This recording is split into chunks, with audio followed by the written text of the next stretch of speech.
सोमवार पढ़े, प्रदोष पढ़े, शिवरात्रि पढ़े, प्रयास करना। अगर बहुत कष्ट की जिंदगी चल रही हो तो शिवरात्रि, प्रदोष और जितने सोमवार पढ़ रहे हो, कार्तिक में 4-5 जो सोमवार पढ़े, उसमें एक बेलपत्र अशोक सुंदरी वाली जगह पर और शमी पत्र देवाधिदेव महादेव के ऊपर, ये 2 जगह पर अवश्य चढ़ा। 1 महीने में जितने सोमवार पड़ जाएं और प्रदोष पड़े और मासिक शिवरात्रि पड़े, उसमें अवश्य चढ़ा। बेलपत्र कहाँ चढ़ाना है? जम के बोलो जरा। अशोक सुंदरी की जगह पर। और शमी पत्र कहाँ चढ़ाना है? देवाधिदेव महादेव के ऊपर। एक बार चढ़ाकर देखो, आपके जीवन का जो आनंद है, जो अपने हृदय की कामनाएं हैं, अपने हृदय के भाव हैं, कार्तिक का जो महीना है भगवान षडानंद कार्तिकेय जी के लिए मूल है। इस षडानंद कार्तिकेय जी ने जब तारकासुर का संहार किया था, तारकासुर को जब मार दिया था, तो 33 कोटि देवताओं ने षडानंद कार्तिकेय जी को वर प्रदान किया।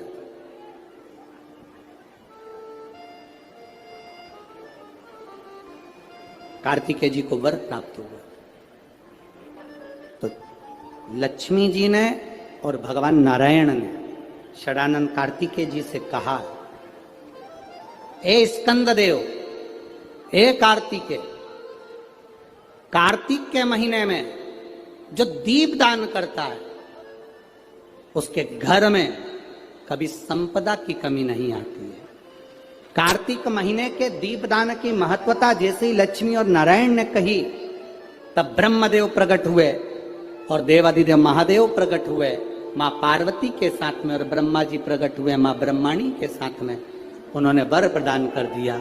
षडानंद कार्तिकेय भूलवश भी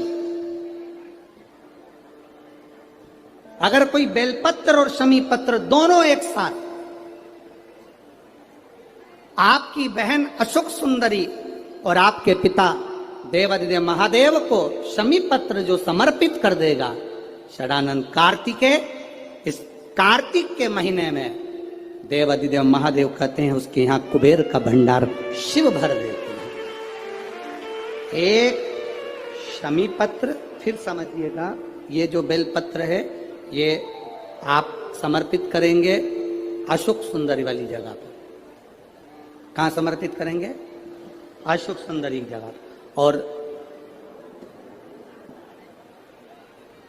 शमी पत्र आप समर्पित करेंगे देवाधिदेव महादेव के ऊपर।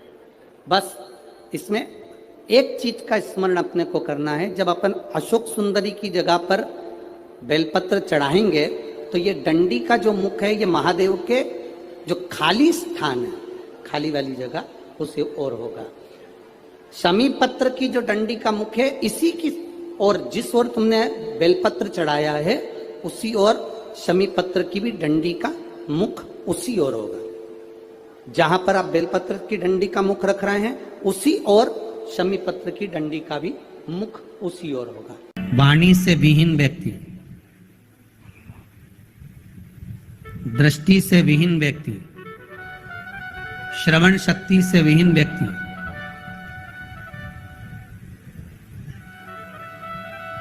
सुबह ब्रह्म मुहूर्त में जब मंदिर खुलता हो, आपके यहाँ का मंदिर जितनी बजे खुलता हो, 4 बजे, 5 बजे, 6 बजे, 7 बजे, 8 बजे, जितनी बजे ब्राह्मण देवता उस मंदिर का पट खोलें, उस समय पर जिसके नेत्र, श्रवण शक्ति या वाणी कमजोर हो, यहां तक शास्त्र कहता है, शिव महापुराण यहां तक वर्णन करती है कि जिसकी वाणी, दृष्टि, श्रवण शक्ति कमजोर हो, महाराज प्रदोष की प्रदोष मंदिर खुले, सबसे पहला जल का पात्र आपका शंकर जी की उस जलाधारी में चढ़ जाए, महाराज 4-5 प्रदोष कर देखिए, बाबा कुछ ना कुछ देना प्रारंभ ही कर देता है। 4-5 5 प्रदोष करिए, विश्वास रखकर करना, मिलेंगे। ठीक है। और ये बेलपत्री को अपन ने शंकर जी पे चढ़ाया, इसी तरह चढ़ाते हो ना आप लोग, शिव जी पे चढ़ाया। पहले इससे प्रथम वाली कथा में कहा था, जब विशेष कोई कार्य होता है तो बीच वाली बेलपत्र पर शहद लगाकर बाबा पर उसको लगाकर जाया जाए।